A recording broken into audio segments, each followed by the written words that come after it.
Allahumma salli ala Sayyidina Muhammad wa ala alihi wa sahbihi ajma'in. Amma ba'd.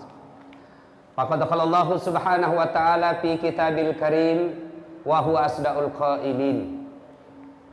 A'udzu billahi minasyaitonir rajim. Bismillahirrahmanirrahim.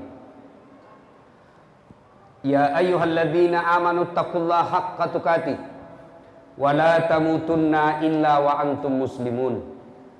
Wahai orang-orang yang beriman, bertakwalah kalian kepada Allah dengan sebenar-benarnya takwa, dan janganlah kamu mati kecuali dalam keadaan beragama Islam. Ayat ini tiap Jumat dibacakan khatib. Dek nasa katok baju mae kode na baca pakate. Tidak sah khutbah Jumat kalau khatib tidak membaca ayat ini. Jangan kamu mati kecuali dalam keadaan beragama Islam. Ayat ini seolah-olah mengingatkan kepada kita, wahai Das'ad, kau lahir dalam keadaan agama Islam, kau hitan dalam keadaan Islam, kau nikah pakai tradisi Islam, kau nikah pakai syariat Islam, tapi belum tentu kau mati dalam keadaan Islam. Allah ingin ingatkan kepada kita, hati-hati kalian orang Islam, kamu mengaku Islam tapi belum tentu matimu Islam.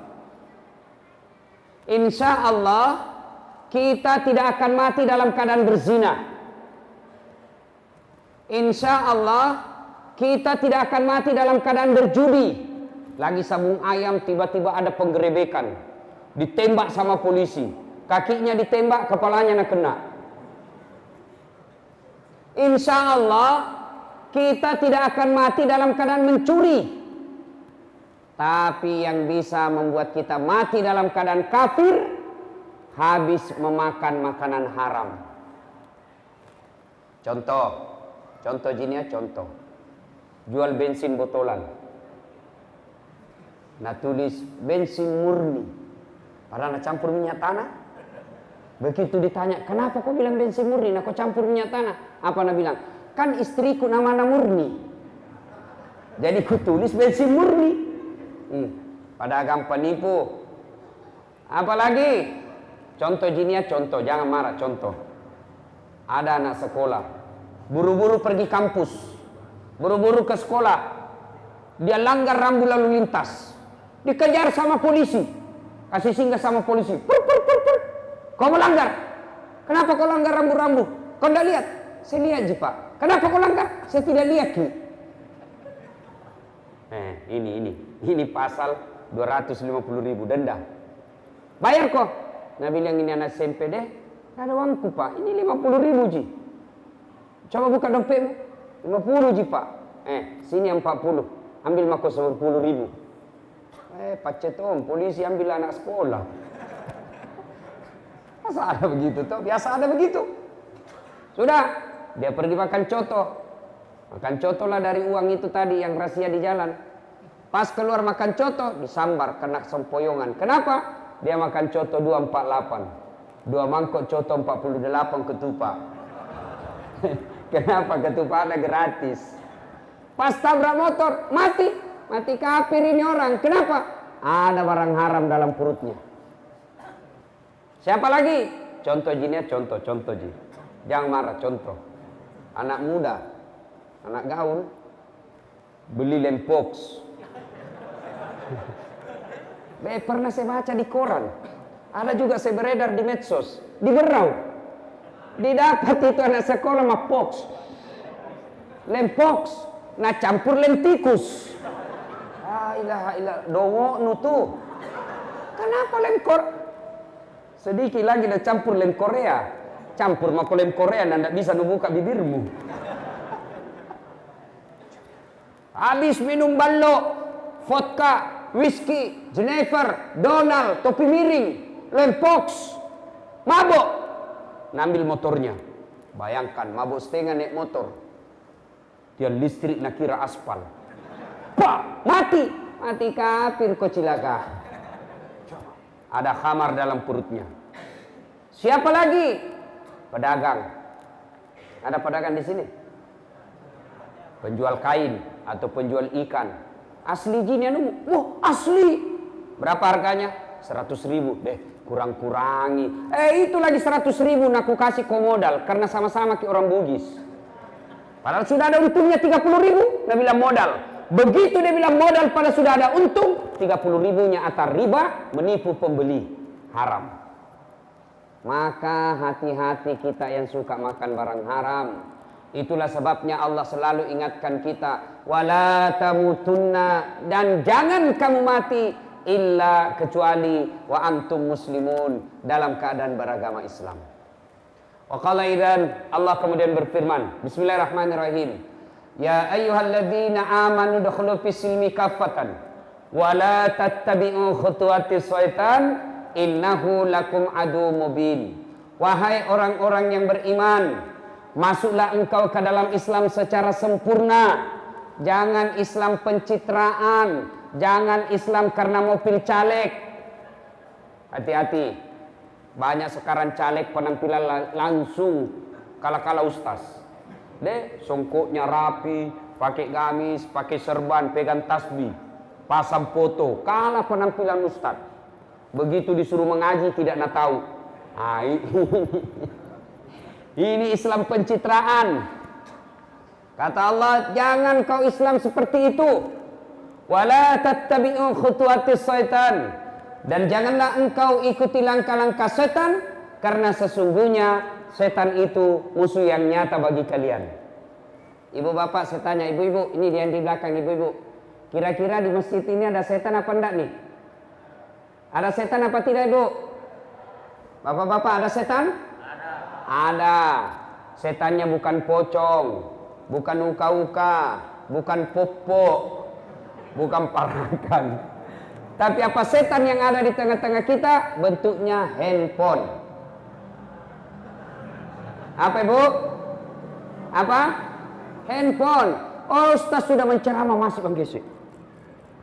Setan itu HP-mu bos. Simpan dulu tuh HP, simpan dulu. Kita dengar ceramah dulu. Simpan dulu. Selama kau pegang dan kau lihat terus, tiba-tiba masuk WhatsApp, balas lagi. Tidak dengar ceramah. Ada lebih parah, saya lagi ceramah, tiba-tiba ada ibu-ibu balik ke belakang. Kenapa ibu nak balik kayak ini? Ambil HP-nya, selfie. Baru nak tulis latar belakang das atlatif. Saya nak jadikan background. Ibu-ibu kajili-jili. Simpan dulu HP tadi, kita dengar ceramah dulu, Dik. Kita dengar ceramah dulu. Nah, ini ada Tommy yang pura-pura mesoting. Padahal hatinya, lihat kok HP baru. Bapak, saudara-saudara sekalian ya. Wa qala idzan, Allah kemudian berfirman, bismillahirrahmanirrahim. Innallaha wa malaikatahu yusalluna 'alan nabi. Ya ayyuhalladzina amanu sallu 'alaihi wa sallimu taslima. Sesungguhnya Allah dan para malaikatnya bersalawat kepada Rasulullah Muhammad sallallahu alaihi wasallam, maka wahai orang-orang yang beriman, bersalawatlah kalian kepada Rasulullah dengan sebaik-baik salawat. Sadaqallahul azim, maha benar Allah dengan segala firman-Nya. Sallallahu ala Muhammad, sallallahu alaihi wasallam. Sallallahu ala Muhammad, sallallahu alaihi wasallam. Saya biasa kalau salawat kayak begini di Sulawesi, jamaah semua ikut. Di sini nak lihat-lihat kak. Asal kapa wakilongan ini. Ayo, sallallahu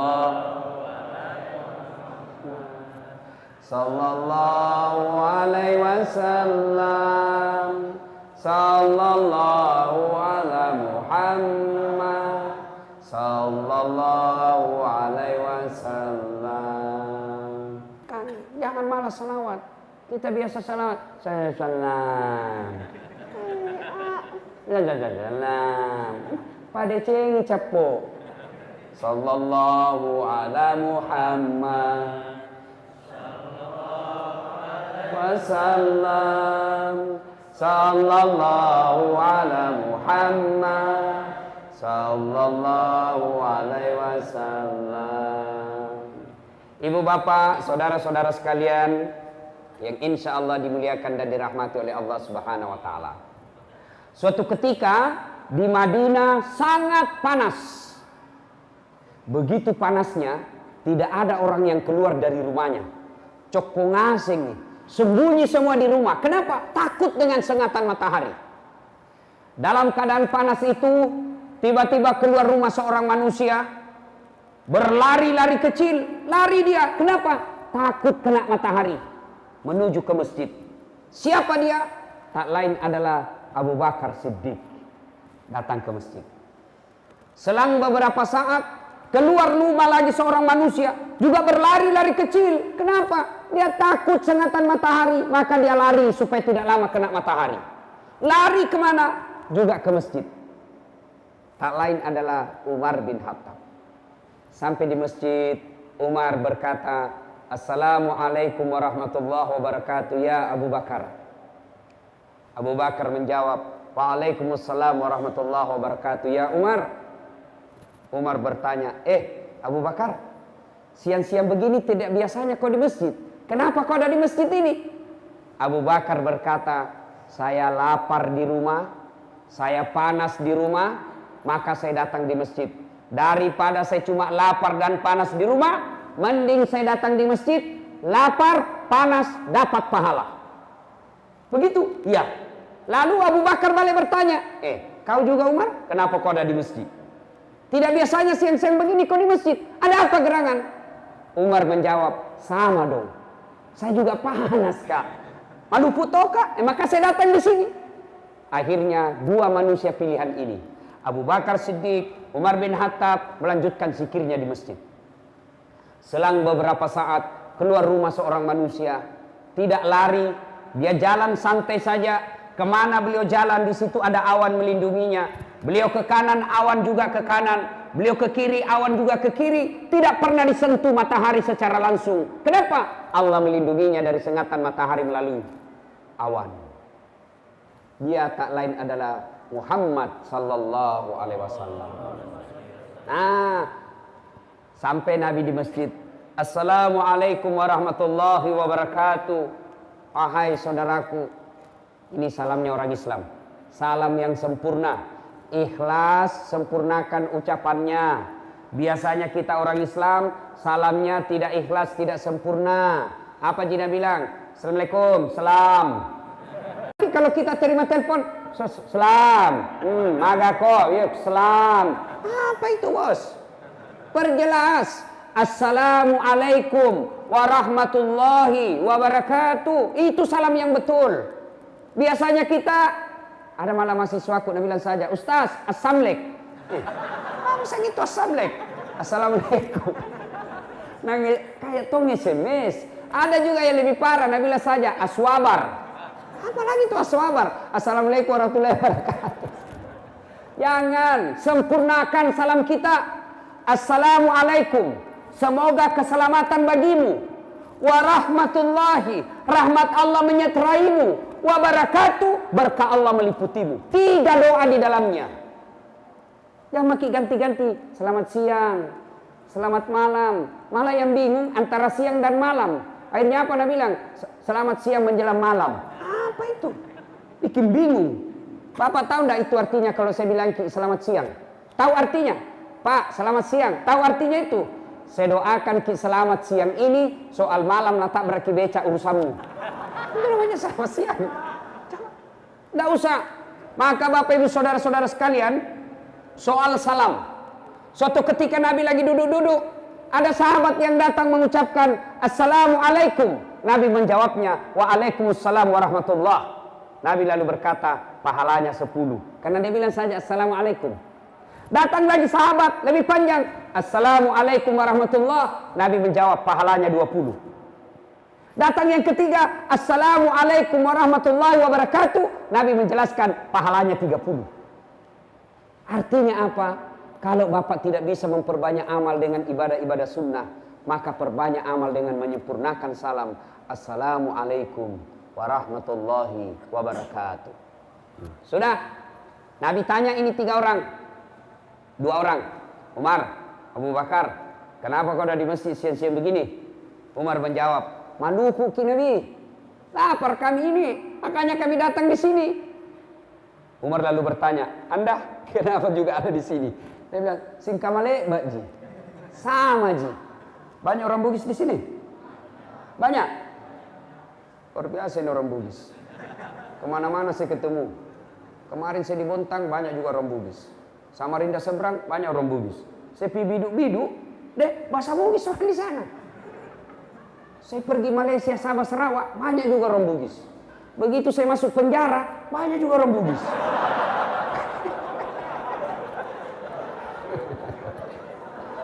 Bapak saudara-saudara sekalian. Nah sudah. Ini orang Bugis jago ini Pak. Tidak mau dikalah sama Udin. Pernah dengar Udin sedunia? Pernah? Udin sedunia.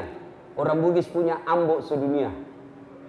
Ambok yang banyak rezekinya namanya ambok dalle.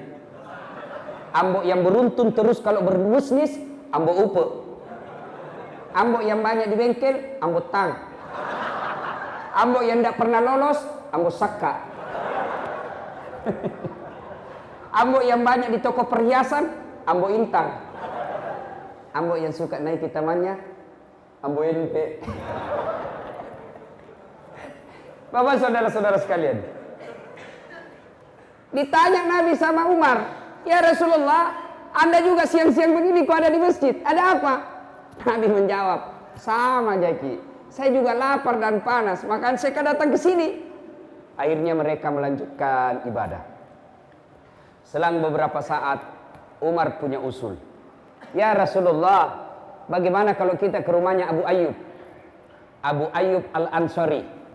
Abu Ayyub ini ketika Nabi hijrah dari Mekah ke Madinah, Abu Ayyub lah orang pertama yang menyambut Nabi dengan rumah yang bagus, ditawari rumah.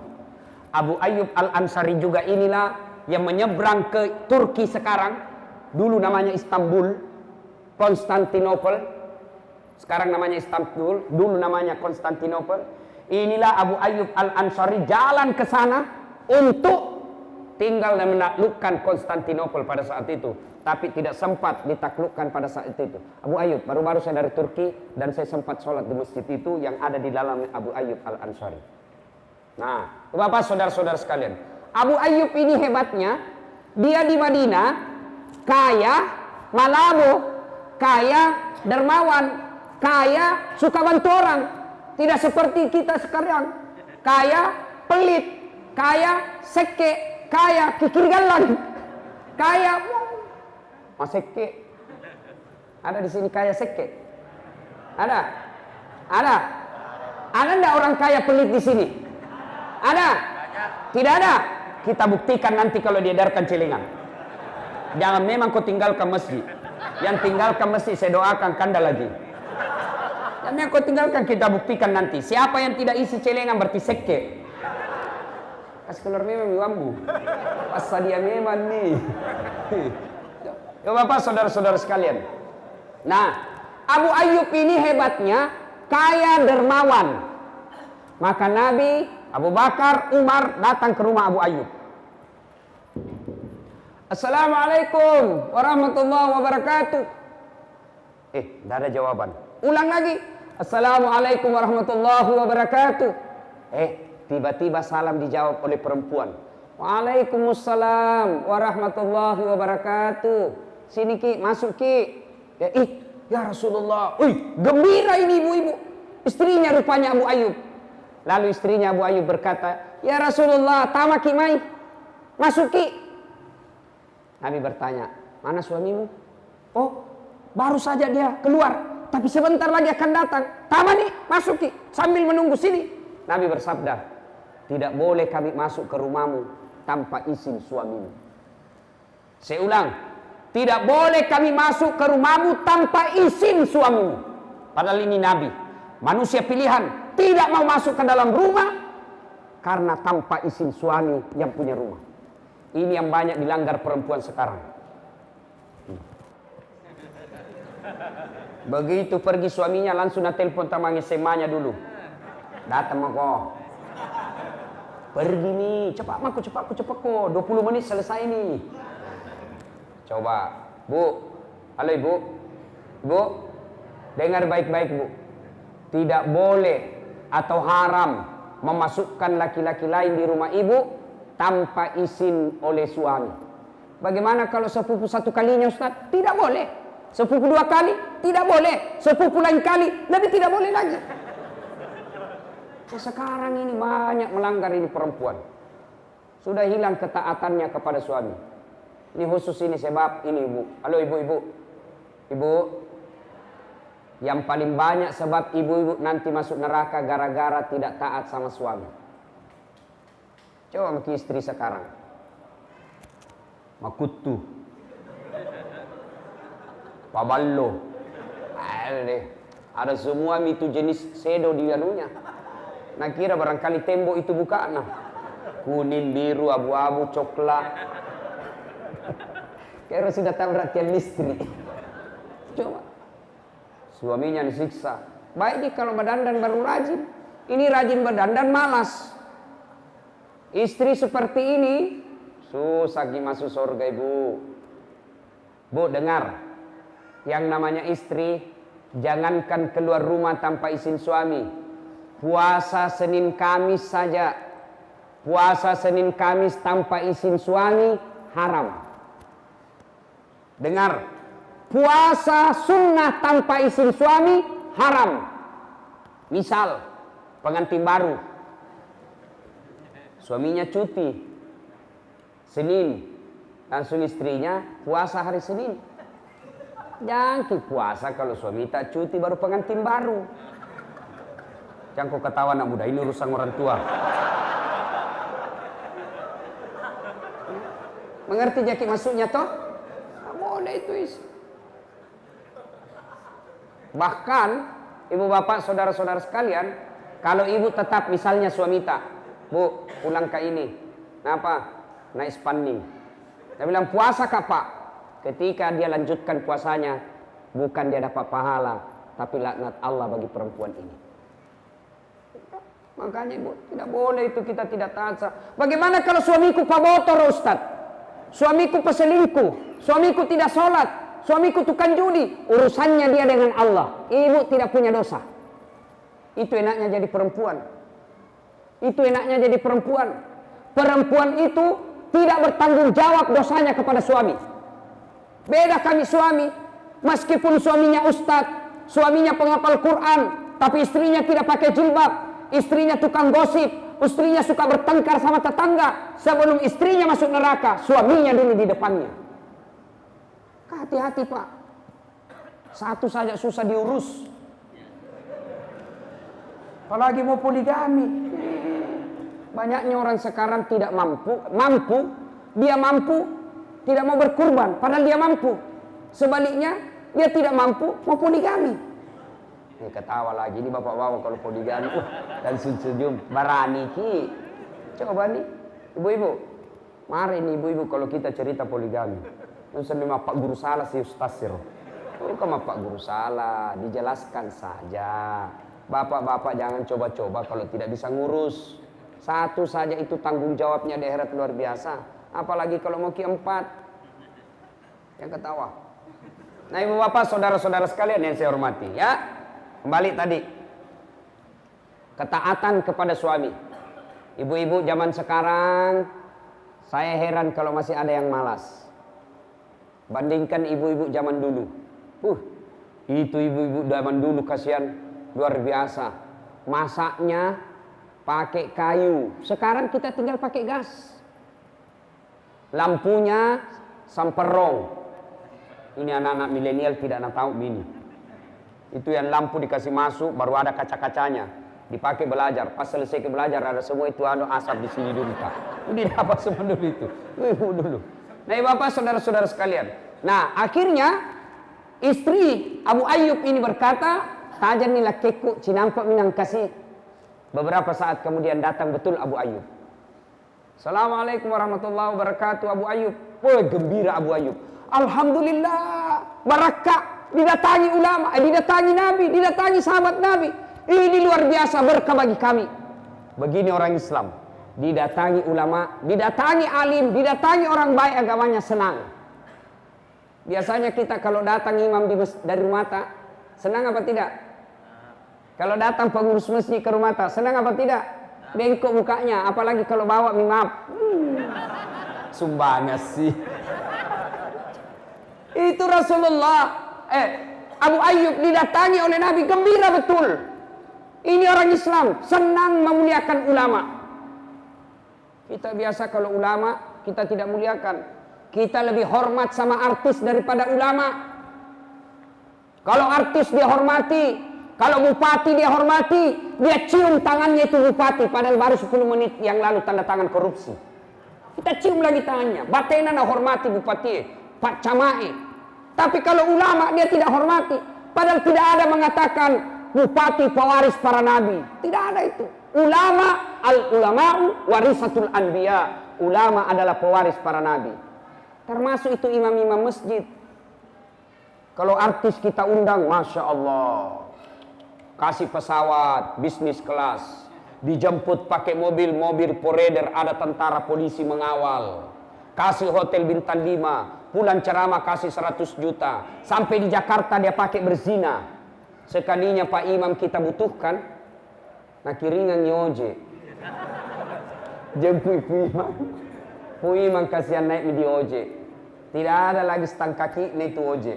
Tak gantung-gantung di kakinya di belakang. Hujan lagi, satu mantel diduai. Beginilah kita. Sampai midek cek depis tas, cek depis. Sampai lagi di rumah tidak ada kipas. Kepanasan lagi busa-busa kalepak mabarasanji. Sallallahu alaihi wasallam. Busa-busa kalepak. Begitu selesai mau pulang, ma ilaha illallah. Apa? Nak kasih uang 25.000. Bonyok-bonyok. 25.000 1 jam barasanji. Nah lihat suaminya, kenapa nak 25.000 jika kasih itu Pak Imam? Apa nak bilang istrinya? Tambahin jalan kote di situ 5. Bagaimana nak mau belajar agama kalau nak lihat begitu? Dia mau ke sekolah Ustaz, lihat ke itu jalan kote jina bawa pulang. Enggak tahu, serius orang ini bos. Yang lebih parah lagi itu kadangkala itu sampai kitab ceramah, apa di dalam dompet, susunan acara. Panitia salah memberi amplop. Bapak saudara-saudara sekalian, ya sudah. Abu Ayyub begitu senang sekali.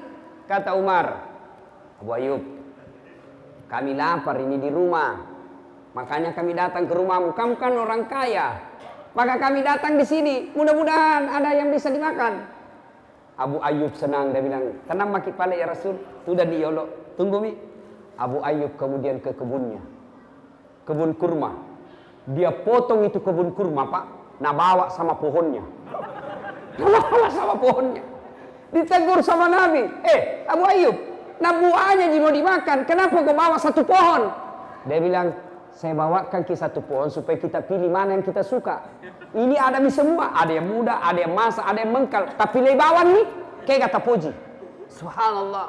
Tidak cukup sampai di situ. Abu Ayyub mengambil kambingnya yang paling bagus, lalu dia potong. Kambing yang paling bagus. Jadi kalau mau bersedekah yang paling bagus kita kasih orang Pak. Biasanya kalau ibu-ibu yang jelek mau pi basi nak kiringan Yustas. Nah, ada kue itu di kulkas, daripada basi bawakan itu ke Imam. Mau basi baru diingat ku Imam kasih. Sekali-kali bikinkan kue kasih itu ku Imam. Pukate, Puk Bilala, Pak Ustadz, guru ngaji, hati, bawakan kue yang paling baik. Itu yang membuka rezeki kita. Nah sudah, tidak cukup sampai situ dia sembelih kambingnya Abu Ayyub. Sebagian dagingnya disate, dibakar. Sebagian dagingnya lagi dikarik. Lalu beliau makan itu daging. Dikasihnya pula roti, dikasihnya pula kurma. Nabi makan. Ketika Nabi makan, tiba-tiba Nabi bersabda, Abu Ayyub, tolong kasih kak dulu piring. Untuk apa? Bawakan kasihan anakku Fatimah. Sudah lama kasihan tidak makan enak itu anakku. Bawakan sebagian ke rumah. Masya Allah. Ini suami yang baik. Makan enak di luar, tidak lupa anak dan istri. Bisa kayak begitu Pak. Biasanya kita pura-pura lapar kalau sampai di rumah. Suruh makan sama istrinya. Oh, kenyang jak sedikit ini sayang. Kenapa? Nah traktir kak tadi temanku makan. Padahal dia traktir temannya. Makan suami yang baik. Makan enak, dia tetap ingat anak istrinya di rumah. Itu Abu Ayyub, Rasulullah. Sudah, Nabi makan. Begitu Nabi makan, diambil daging, diambil roti, diambil kurma, lalu diangkat. Ya kira-kira seperti ini. Nabi angkat seperti ini. Nabi lalu bersabda, saudara-saudara sekalian, tadi kita keluar rumah dalam keadaan lapar. Tadi kita keluar rumah dalam keadaan perut kosong. Tapi Alhamdulillah, segala puji dari Allah, kenyang maki semua. Mana nih watata? Ada semua misinya perut tak? Kata Nabi. Nabi mengulangi sampai berkali-kali. Tapi ingat, tidak setetes pun, tidak sesuap pun, tidak sekunyah pun yang masuk di leher tak, yang lewat di leher ini bebas dari tanggung jawab kita di akhirat kelak. Semua yang masuk ini nanti dimintai tanggung jawabnya di hadapan Allah Subhanahu wa taala. Kejadian inilah kemudian turun firman Allah. Bismillahirrahmanirrahim. Al-yauma nahtimu ala afwahihim wa tukallimuna aydihim wa tashhadu arjuluhum bima kanu yaksibun. Sadaqallahul adzim. Di akhirat kelak, pada hari akhirat kelak, tangan mereka, kaki mereka, kulit-kulit mereka menjadi saksi atas betapa atas nikmat yang Allah berikan kepada mereka. Nah, ibu bapak, saudara-saudara sekalian yang saya hormati, apa hikmah dari kisah ini? Apa pelajaran yang bisa diambil dari kisah ini? Pertama, ternyata dalam rumah tangga tidak ada satupun yang tidak ada masalahnya.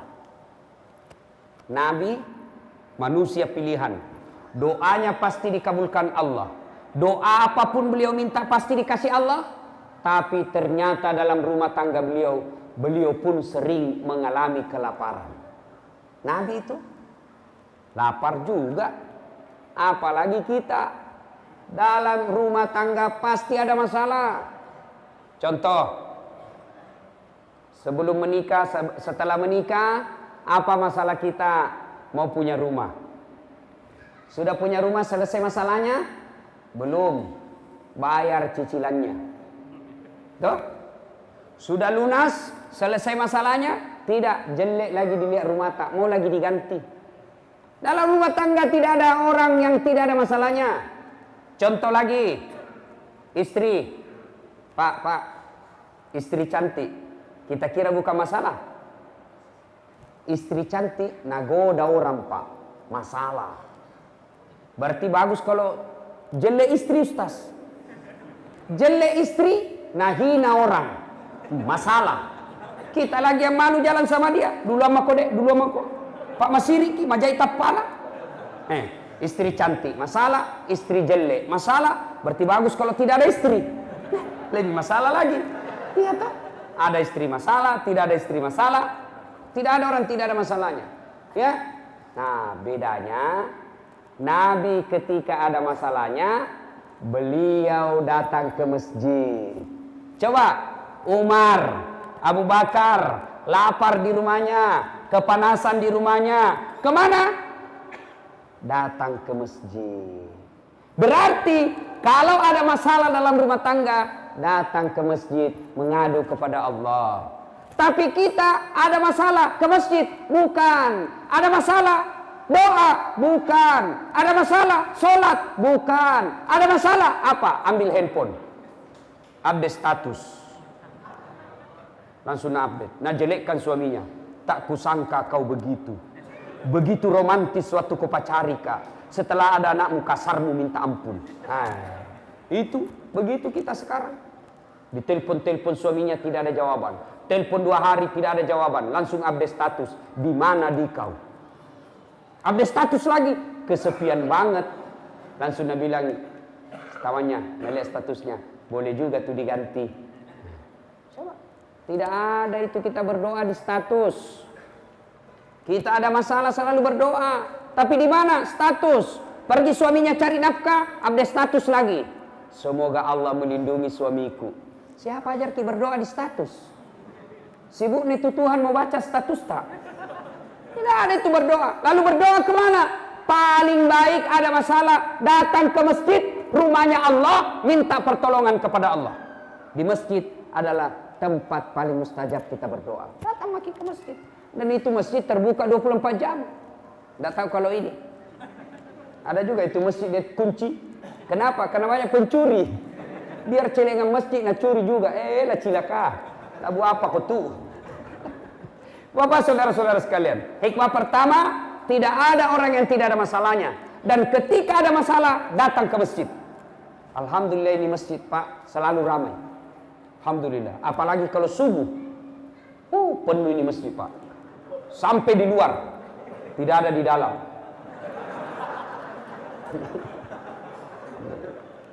Kenapa orang malas sebenarnya pergi ke masjid Pak?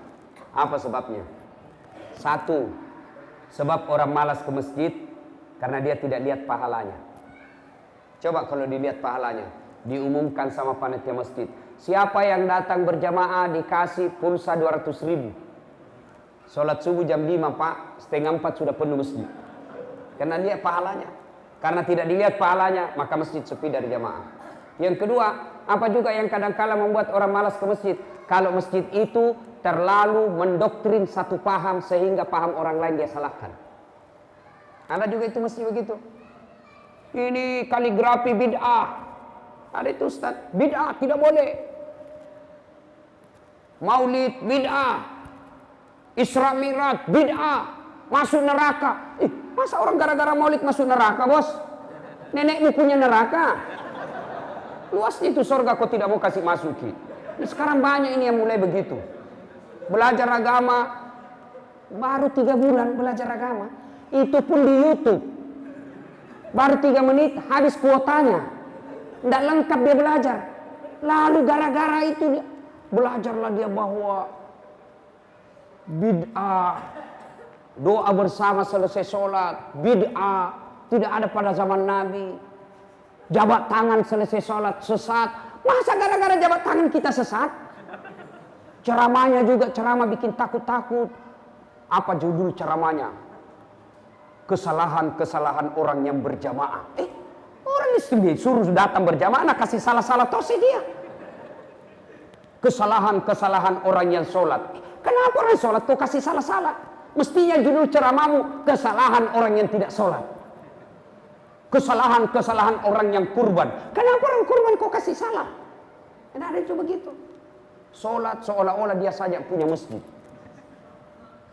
Itu akhirnya orang malas datang ke masjid. Khutbahnya hanya bikin salah saja. Neraka terus. Kamu dibanting, dilipat, ditusuk perutmu, masuk ke lehermu, digunting lidahmu. Dia bilang anak muda jangan kau ke masjid, dia bikin takut-takut. Bagaimana orang mau ke masjid? Yang azan orang tua sudah pensiun. Ayolah cana. Dia bilang anak muda, iya sih. Dapat lagi imam yang selalu imamnya panjang bacaannya. Ada juga itu imam begitu. Kalau dia jadi imam, deh lampet na bacaan. Dia bilang anak muda, tidak mau pergi masjid Ustaz. Kenapa? Itu imam salat subuh surah Yasin na bagi 2. Malampet ada cikali. Nah, ada masalah datang ke masjid. Berdoa dalam masjid. Minta kepada Allah. Rasulullah ada masalah, beliau datang ke masjid. Berikutnya, hikmah yang kedua dari kisah ini.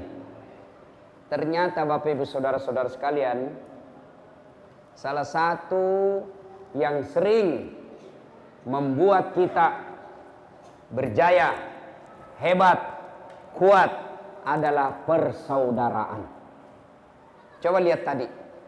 Abu Bakar, Umar, Rasulullah Muhammad SAW lapar. Solusinya apa? Beliau bisa kenyang. Tidak dengan membeli roti, tidak dengan beli kurma. Tapi apa? Persaudaraan. Maka orang kaya punya saudara kepada orang miskin. Orang miskin punya saudara orang kaya. Saling mengasihi. Rasulullah tadi lapar, Abu Bakar, Umar lapar, dibantu oleh orang kaya dengan persaudaraan sesama muslim, yaitu Abu Ayyub Al-Ansari. Nah, kita juga banyak orang kaya di Berau, banyak juga orang miskin. Maka orang kaya bersaudara kepada orang miskin bersaudara kepada orang kaya. Orang Islam Indonesia bersaudara kepada orang Islam yang ada di Palestina. Orang Islam yang ada di Berau bersaudara dengan orang Islam yang ada di Al-Quds. Gimana caranya? Tolong mereka. Bagaimana cara menolongnya? Hikmah ketiga dari kisah tadi yang kita dengarkan adalah bersedekah. Sedekah. Alhamdulillah, saya lihat ini muka tahu, semua muka rajin bersedekah. Kita buktikan saja nanti.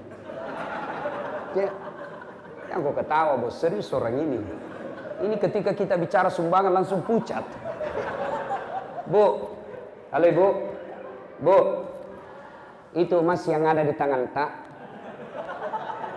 gelang yang ada di lengan tak, itu belum tentu ibu punya. Mati mendadak ki, menantu yang punya. Ya kalau menantu tak baik agamanya, kalau dia juga tidak bagus agamanya, hancur kita. Pak, halo bapak-bapak, rumah tak yang mewah itu belum tentu kita nikmati sampai mati. Ya, begitu kita mati mendadak kena serangan jantung, siapa yang punya itu rumah? Siapa yang punya? Anak, iya kalau anak tak anak baik. Anak tak bagus, anak tak baik agamanya, tapi istrinya panrasu-rasu. Baru suami, baru anak tak takut sama istrinya. Coba, bersedekahlah. Tidak ada orang bangkrut gara-gara sedekah. Itu kalau orang kaya mau pak, tosogi na melo pak, kaya kita orang miskin, kalah kita orang miskin pak. Kalau orang kaya mau, coba orang miskin tahajud, orang kaya juga bisa tahajud. Orang miskin tadarus, orang kaya juga bisa tadarus. Orang miskin puasa Senin Kamis, orang kaya juga bisa puasa Senin Kamis. Orang miskin datang berjamaah, orang kaya juga bisa datang berjamaah. Tapi begitu orang kaya bangun masjid, diam-diam maki kita. Tidak ada uang tak. Orang kaya bersedekah, kita diam-diam, tidak ada uang. Maka orang kaya yang pemurah diriwayatkan kelak nomor 1 masuk surga. Ini ada kisah dalam kitab Tanbihul Ghafilin. Di depan pintu surga ada 4 manusia yang masing-masing mau masuk ke dalam surga nomor 1. 4 manusia. Siapa mereka? 1, orang kaya yang pemurah. 2, haji yang mabrur. 3, orang mati syahid. 4, ustadz, ulama. Bertengkar mereka dalam pintu surga, di depan pintu. Dia bilang orang kaya, saya dulu. Begitu orang kaya mau masuk, Nabi bilang ini orang yang mati syahid, saya dulu. Bertengkar, akhirnya Allah, hei Jibril, kau turun periksa itu orang. Kenapa dia mau masing-masing nomor 1 masuk ke dalam surga? Turun Jibril, periksa satu-satu. Tersangka pertama, maju. Kenapa kau mau masuk ke dalam surga nomor 1? Jibril, saya dulu mati syahid, membela agama Allah di Palestina. Katanya orang yang mati syahid nomor 1 masuk surga. Katanya. Ditanya sama Jibril, siapa kasih tahu kok? Ustadz. Tidak boleh kulumbai ustazmu, mundur kok. Dosa kau melumbai gurumu, mundur. Panggil orang kedua, kau kenapa mau masuk ke dalam surga nomor 1? Jibril, saya dulu haji mabrur, bukan haji kajili-jili. Mana itu haji kajili-jili? Haji Pak Domeng. Banyak itu haji lomba domen nomor 1. Malam pengantin diumumkan, juara domi malam ini hadiah 17 inci televisi. Pemenangnya adalah Haji Baco pasangan Haji Bedu. Haji lomba padomi. Itu haji kajili-jili itu. Ini haji mabrur. Katanya haji mabrur nomor 1 masuk surga. Katanya. Siapa kasih tahu kok? Ustadz. Nah, mundur kok. Tidak boleh kelumbai ustazmu. Panggil orang ketiga. Kamu. Kenapa mau masuk ke dalam surga nomor 1? Jibril. Saya dulu kaya kak. Alhamdulillah kekayaanku saya bantu orang miskin. Katanya orang kaya yang pemurah nomor 1 bedek masuk surga. Katanya, saya juga tidak tahu. Nabi bilang Jibril, siapa kasih tahu kok? Nabi bilang Ustadz. Wih, sama, mundur kok. Tidak boleh kelumbai ustazmu.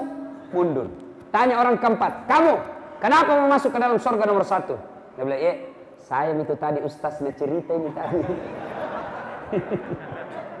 Saya lah Ustaz Dasat. Oh, kau Dasat? Oh iya. Tarik balik, masuk aku. Sudah saya. Tinggal beberapa langkah sampai masuk surga. Tiba-tiba, astagfirullah. Kenapa lagi kau istighfar?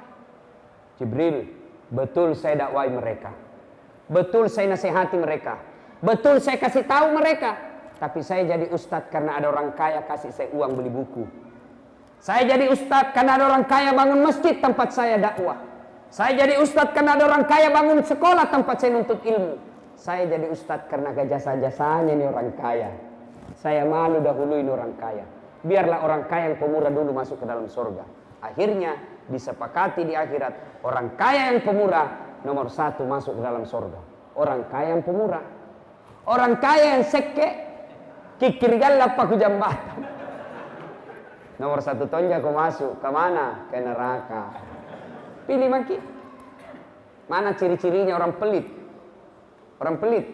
Nah, ciri-ciri sudah sitinaja, sudah sepantasnya, sudah sewajarnya berkurban, masih tidak mau.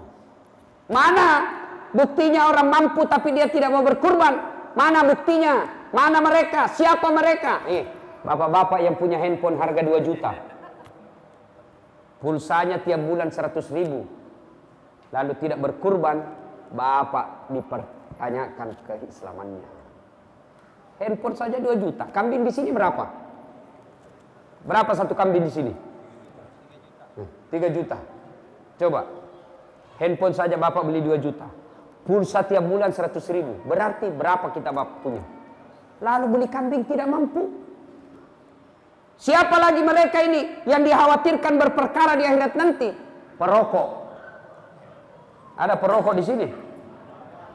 Ada? Tidak ada dalam masjid. Dengar kini yang perokok ya, dengar serius saya ini. Bapak lihat tayangan tadi orang-orang Palestina, ya. Bapak lihat siapa yang membunuh saudara-saudara kita. Saya malah pernah lihat itu di medsos. Anak-anak di baris usia belasan tahun, kira-kira usia 8 tahun, 9 tahun, 11 tahun. Diikat di tiang-tiang seperti ini. Diikat tangannya, lalu datang tentara Israel, dia gerek semua lehernya. Itu bukan rekayasa karena ada videonya. Siapa yang lakukan? Orang Yahudi kepada orang Islam. Bapak tahu, orang Islam yang ada sekarang di Al-Quds, yang ada di situ tinggal 100.000 orang. 100.000 orang saja lagi. Semua sudah keluar, tidak tahan disiksa. Coba, tahu tidak itu Palestina? Orang Yahudi dulu datang ke Palestina, ibaratnya kalau tinggal di Tanjung Redap ini, Tanjung Redap, ya cocok di Tanjung Redap namanya ini kota. Nah, dia tadinya hanya tinggal di pesisir sungai, sedikit saja, kira-kira hanya 10 kilo persegi dia miliki. Lambat laun menjadi 50 kilo, menjadi 100 kilo. Akhirnya apa? Lebih banyak sekarang wilayahnya orang Yahudi daripada orang Islam. Dan apa hubungannya sama rokok? Bapak tahu yang punya rokok?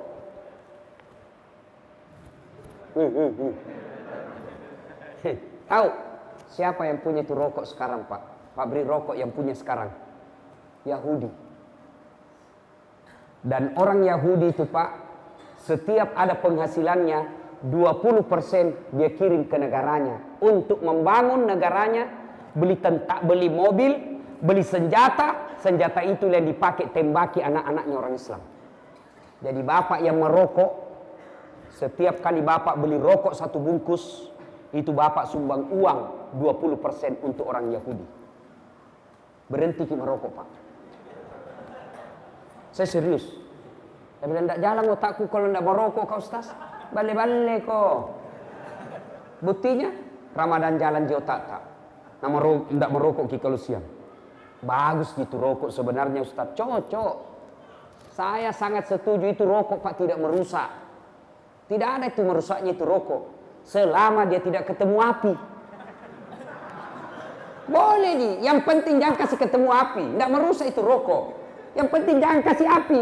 Kalau dia sudah ketemu api, maka solangi. Orang perokok biasa juga saya lihat kurang kerjaan. Sandar-sandar. Itu jina kerja 10 menit. Sekali-kali isap, kunyah. Jamara, Pak, ya, jamara ya. Yang perokok berdoa mulai malam ini, Pak. Ya Allah, sembuhkan saya dari candu rokok, pembeli rokokku, saya sumbang ke Palestina. Itulah yang Bapak miliki. Pak, harta kita itu ada 3. Yang tidak bisa diambil orang, kata Nabi. Telu bawang ya Rob kita miliki. Apa? 1, yang habis kita makan. 2, yang telah kita sedekahkan di jalan agama Allah. 3, yang hancur kita pakai. Itu saja. Lain dari itu bukan kita punya. Dan percaya Pak, tidak ada orang bangkrut gara-gara sedekah. Cari orang yang ada di Berau ini. Pernah kita dengar, Ustaz, itu yang di ujung pasar, kaya sekali dulu itu. Itu yang besar rumahnya, kaya dulu itu. Tapi karena rajin sedekah bangkrut. Tidak ada toh? Yang bangkrut gara-gara apa? Selingkuh. Bukan poligami ya, selingkuh. Apa gara-gara bangkrut? Narkoba. Bangkrut gara-gara apa? Judi. Bangkrut gara-gara apa? Mabuk-mabuk. Tidak ada orang bangkrut bangun masjid. Dan percayalah Pak, orang kalau bersedekah diganti. Saya selalu yakin itu Pak. Coba. Percaya ki Pak. Kenapa kita miskin selama ini? Karena suka ki minta-minta. Kenapa kita miskin selama ini? Karena malas ki sedekah. Kalau saya bantu Islam Palestina, apa nanti besok dia makan anakku? Urusan Allah. Kenapa kita miskin? Karena kita selalu berpikir, bagaimana saya besok? Bagaimana saya bulan depan? Marah Allah. Macaipun Allah Ta'ala. Magai, Bapak tidak percaya Allah Maha Kaya. Keluarkan saja. Selama kita berjihad fisabilillah, tidak mungkin biarkan Tuhan miskin. Tidak mungkin. Kenapa kita miskin? Karena selalu kita berpikir, saya miskin, saya miskin, saya miskin. Nah kasih miskin ke Tuhan. Kenapa? Allah memang berfirman, Ana inda sanni abdi bi. Saya tergantung sangkanya hambaku. Kalau dia sangka kaya, kaya kok. Kalau dia sangka miskin, miskin kok. Ibrahim alaihissalam, ketika diperintah pergi dakwah, Ibrahim alaihissalam bertanya, ya Allah, siapa yang kasih makan anakku? Nika pandai anakku. Allah berfirman, saya Maha Kaya. Belah itu batu di depanmu. Dibelah batu. Apa yang keluar? Ulat. Tahu ulat? Tahu ulat? Bahasa Perancisnya oli. Dalam batu. Allah sampaikan kepada Ibrahim, Ibrahim, kau lihat itu ulat. Tidak ada tangannya, tidak ada kakinya, tidak sarjana, bisa hidup dalam batu yang sangat keras. Siapa yang jamin rezekinya? Saya Tuhanmu yang Maha Kaya. Jangan kau cemas. Coba. Ibu-ibu, saya tanya ke adik-adik, saya tanya, pernah lihat cicak? Pernah lihat cicak? Apa namakan cicak? Apa? Apa namakan? Masuk akal enggak? Cicak enggak bisa terbang. Makan nyamuk yang bisa terbang. Bagaimana akalnya itu? Enggak masuk akal toh? Iya. Bagaimana caranya? Enggak masuk akal. Satu terbang, satu di dinding. Masih ingat lagu waktu kecil? Cicak-cicak di dinding, diam-diam merayap. Datang. Tidak dikatakan cicak lompat terbang. Tidak. Nah bilang apa? Cicak-cicak di dinding, diam-diam merayap. Datang. Datang itu nyamuk yang datang yang masuk ke mulutku. Coba. Allah yang perintah itu nyamuk masuk ke mulutnya cicak. Coba. Kenapa kita miskin Pak? Karena kita tidak mau bersedekah. Maka malam ini kalau Bapak mau kaya, sedekah Pak. Kalau ada wantak jangan kasih pulang. Saya serius, jangan ketawa. Serius ini Pak, pasui Pak. Percaya ke Allah pasti ganti. Saya sering sekali lakukan itu. Contoh lagi, sebelumnya itu yang saya cerita tadi. Selesai lebaran, hari keempat selesai lebaran. Saya pergi kantor. Tiba-tiba di depan kantor ada penjual ikan. Penjual ikan ini biasanya kan pakai motor nih sekarang, pakai sepeda paling tidak. Ini jalan kaki, gerobak. Ikan yang dia jual, busuk. Saya bilang, siapa mau beli ini? Saya panggil lah, dayang, saya kaki. Singgahlah dia. Siapa kate? Berapa harganya? Saya bilang, nak, 100.000. Bungkus ki. Sudah ada bungkus. Ku kasih uang 100.000. Makasih mak. Tiap maki, jangan maki kasih ke ikan, bawa maki pulang kita makan sama keluarga tak. Sudah, nak cium lah itu uang, nak cium itu uang 100.000 sambil berdoa, ya Allah mudahkan rezekinya, puang, ya kasih panjang umurnya, murahkan rezekinya. Pergilah. Itu kira-kira jam 8 pagi. Jam 1 siang saya pergi ceramah di Hotel Clarion. Acaranya Pak Menteri Pertanian, Pak Amran Sulaiman. Sampai ceramah halal bihalal. Tidak ada Pak Menteri. Saya WhatsApp, Pak Menteri, tidak ada ki di sini. Saya mau ketemu ini. Sakit kah Ustaz? Ketemu ki di rumah nanti Ustaz. Selesai acara langsung ki ke rumah. Baik Pak Menteri, saya siap ke sana. Selesai acara saya ke rumah beliau. Sampai di rumah beliau cerita-cerita. Mau maghrib, saya bilang, tabik Pak Menteri, mau mie asan. Saya mau pulang dulu. Nah bilang Pak Menteri, tunggu dulu Ustaz. Buru-buru Kak Pak Menteri, tunggu dulu 2 menit saja. Dalam hatiku, amam nih. Amam ini, amal lagi. Masuklah dia di kamar. Masuk di kamar, keluar, bawa bungkusan. Berapa uang saya kasih tadi tukang ikan? Berapa? 100.000. Begitu Pak Menteri keluar, bungkusan. Langsung nak kasih. Kami Ustaz, ini tadi honornya yang ceramah di hotel. Sudah mi ada mi honornya nak kasih ke panitia. Pada dalam hatiku, cepat maki. Sudah, sampai. Begitu saya naik mobil, buka. Berapa isinya? 25 juta. 100.000 saya kasih keluar, Allah ganti 25 juta. Percaya kita, maka keluarkan ini. Dan yang kita bantu Pak, bukan orang lain, saudara kita yang lagi menderita. Syukurnya bukan kita yang begitu. Syukurnya bukan kita yang rusuh. Bagaimana kalau kita yang rusuh? Biar banyak uang tak, kalau rusuh di negara tak susah. Alhamdulillah. Sebagai rasa syukur kita, mari kita bantu. Ya mau berkurban. Ada yang mau berkurban tahun ini? Tahun lalu saya kurban di Berau Ustaz. Tahun lalu saya kurban di Bontang. Tahun lalu saya kurban di Sulawesi. Tahun ini kita kurban. Tidak usah kurban di Berau. Kurbannya di mana? Di Palestina. Bagaimana caranya? Uang harga kurban kita itu kasih ke panitia aman Palestina. Biar mereka yang sampaikan ke Palestina. Saya baru-baru pulang dari Turki. Seminar tentang membicarakan pembebasan Al-Quds. Salah satu cara membantu mereka. Mereka butuh bantuan kita. Selain doa, juga mereka butuhkan uluran tangan. Adik-adik mau 50.000, 100.000, itu sudah bantuan. Dan Allah pasti ganti. Percaya, tidak ada orang yang bersedekah sengsara hidupnya. Tapi kalau kita